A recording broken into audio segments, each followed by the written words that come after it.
안녕하세요, 쌈입니다. 제가 오늘은 검역항 세팅에 대해서 간단하게 설명드릴 텐데요. 제가 크게 10가지 정도 장비에 대해서 설명을 드릴게요. 첫 번째는 이제 검역항 수조 자체인데 10갤런 게시글 보시면서 제가 링크 나중에 걸어 놓을게요. 10갤런짜리 유리 수조나 아크릴 수조 쓰시면 되는데요. 10갤런이 대충 이제 40리터라고 생각하시면 되고, 이제 그거 사이즈로 말하면 35 큐브 정도 된다고 생각하시면 돼요. 10갤런을 하는 이유는 다른 이유가 아니라, 보통 이제 처방약들 제조사에서 만든 처방약들 대부분이 10갤런을 기준으로 그거를 만들어 놨어요. 그래서 10갤런당 요거 2알, 한 알 이런 식으로 만들어 놔서 그게 약간 편의도 있고, 실제로 이제 아까 전에 말씀드렸지만 35cm 자체가 웬만한 물고기는 들어가는 사이즈라고 보시면 되고요. 그렇게 해서 이제 검역항 수조 유리로 된 것도 괜찮고 아크릴로 된 거 40리터 정도 들어가는 걸로 하시면 되고, 물고기 크면은 더 커져야 되겠죠. 두 번째 설명할게요. 히터는 이제 작으면 좋고요. 그 다음에 튼튼하면 좋고요. 안 깨지는 거. 그 다음에 그러면 되는데, 부피 차지하지 않아야 되니까 가뜩이나 좁은 검역항에 히터가 너무 크게 차지하면 안 좋죠. 그리고 세 번째는 온도계인데, 수은 온도계 보통 많이 쓰시잖아요. 이게 이제 히터가 온도까지 측정해 주는 거면 물론 좋을 텐데 안 쓰셔도 되는데, 보통 그렇지 않은 경우도 있기 때문에 수은 온도계 보통 쓰시면 되는데, 그냥 비싼 거 쓰실 필요 없이 그냥 가격 저렴한 거 쓰시면 돼요. 근데 이제 그렇습니다. 여과 관련된 거는 이제 사실 우리 스키머 같은 굉장히 고가의 그런 거는 사실 필요가 없어요. 그리고 왜 필요가 없냐, 여러 가지 이유가 있는데 한 가지만 얘기할게요. 우리가 처방약을 넣으면 그거를 이제 스키머가 물리적으로 걸러주면 약 효과가 떨어지니까 첫 번째 안 돼요. 그리고 이제 그렇게 물리적인 여과기는 사실상 그렇게 중요하지 않다. 그리고 화학적인 여과제라고 하죠. 활성탄 같은 것도 별로 쓰이는 용도가 사용할 수도 있는데 그 처방 기간 동안에는 그거를 쓰지 않습니다. 예를 들면은 활성탄이 보통 이제 프라지프로라든가 아니면은 큐프라민 같은 거 처리할 때 다 흡수하거든요. 그러면 농도가 안 나와요. 농도 맞추기도 힘들고. 그래가지고 되도록이면이 아니라 활성탄은 빼두셔야 돼요. 반드시. 되도록이면이 아니라 반드시 활성탄은 제거해 두고요. 만약에 다음 처방 과정을 만약에 가게 되는 단계에 있다 그러면 활성탄으로 해주시면 되고요. 요거는 이제 케이스 바이 케이스라고 생각하시면 됩니다. 다섯 번째는 이제 굴절식 염도계, 요렇게 필요한데요.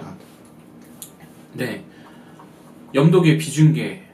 제가 지난번에 미러키 거 보여드리긴 했는데, 굳이 그런 거 안 쓰시고 그냥 스윙식이나 아니면은 굴절식 염도계 그런 거 있으시면 돼요. 왜냐면은 우리가 결국에 넣어야 될 본수조 메인 디스플레이 수조라고 하죠.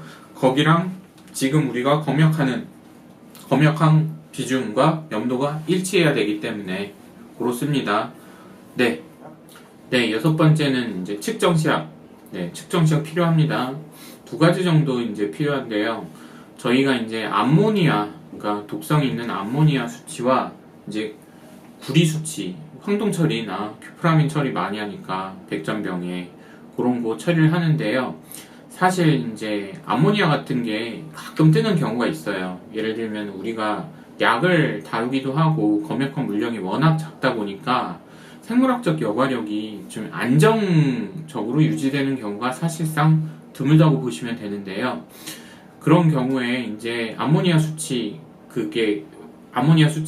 농도가 굉장히 중요한데, 암모니아 농도가 일정 수준 이상으로 높아지면 물고기한테 굉장히 위험합니다. 그래서 안정적인 수준으로 유지해주기 위해서는 암모니아가 어느 정도 수치를 지금 찍고 있는지를 알아야 되는데요. 보통 이제 액체로 된 암모니아 지시약은 사실 큐프라민 처리나 황동 처리를 할 때는 false reading이라고 그러죠. 잘못된 수치로 이제 기록이 돼요. 그래가지고 그때는 이제 큐프라민 같은 거를 처리를 했을 경우에는 아모니아 엘러트 경보기라고 따로 다른 방식으로 아모니아를 측정하는 거를 별도로 구매를 하시고 사용하셔야 돼요. 그래서 그런 것 때문에 이제 세켐에서 나온 뭐 아모니아 엘러트 경보기 같은 거 사용하시면 은근히 활용도가 높습니다. 굳이 뭐 큐프라민 처리를 안 하더라도 그거는 이제 다 웬만하면 다 잡기 때문에 좀 좋습니다.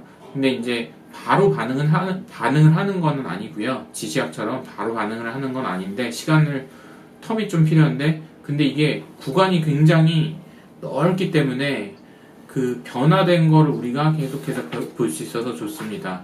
네, 7번째 얘기할게요. 처방은 이제 3가지 정도 보통 하시는데요. 백전병을 걸렸다 그러면 사실 큐프라민 처리 많이 해요. 근데 이제 제가 일전에 설명드렸는지 모르겠지만 제가 퀸 엔젤을 처음에 조그만 한 3cm 되는 퀸 엔젤을 데리고 왔을 때 100점이 있었어요. 그 다음에 큐프라민 처리를 2주 동안 했는데 2주 동안 처리를 하면서 가장 문제가 됐던 건 이제 thin rot이라고 그러죠. 그 지느러미가 썩는 증상이 보였어요. 그거는 사실 세균이 옮아서 그런 거거든요. 근데 이제 그래가지고 항생제 처리도 같이 했어요. 그리고 그래서 이제 지금도 이제 계속 잘 크고 있는데요.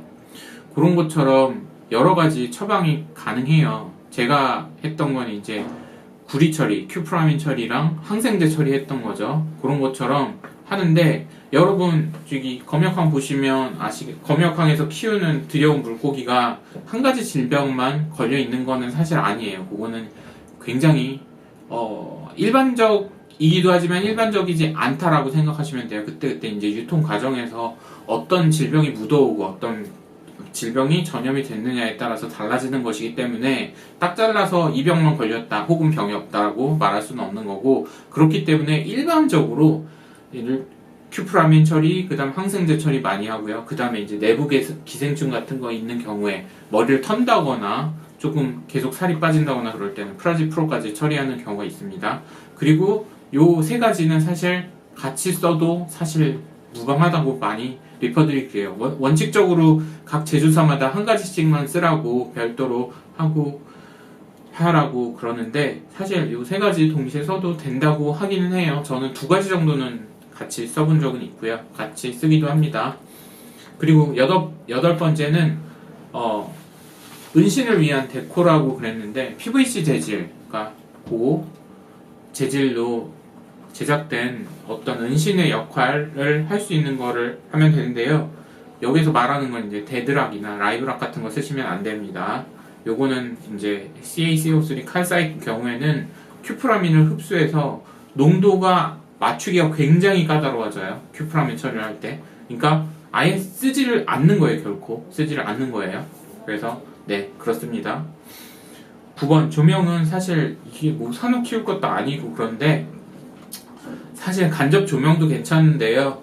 네, 너무 밝거나 그러면 별로 뭐 그렇게 좋은 것 같지는 않습니다. 그냥 일반적인 조명 있으면 쓰는 거고 없으면 뭐 안 쓰는 거죠. 그렇게 이제 편하게 생각하시면 되고, 10번째, 이거는 깨끗한 물, 이 환수물을 미리 만들어 놓으시면 돼요. 그러니까 염도 비중 그런 거를 맞춰가지고, 제가 게시글도 썼지만 동영상 유튜브에 보시면 아시겠지만 염도 미리 맞춰놔서 2가지만 있으면 우리가 원하는 염도를 쉽게 만들 수 있는 동영상을 찍어놨으니까 그런 것처럼 미리 50% 이상은 만약 혹시를 위해서 대비해두면 좋다, 이렇게 생각하시면 됩니다. 감사합니다.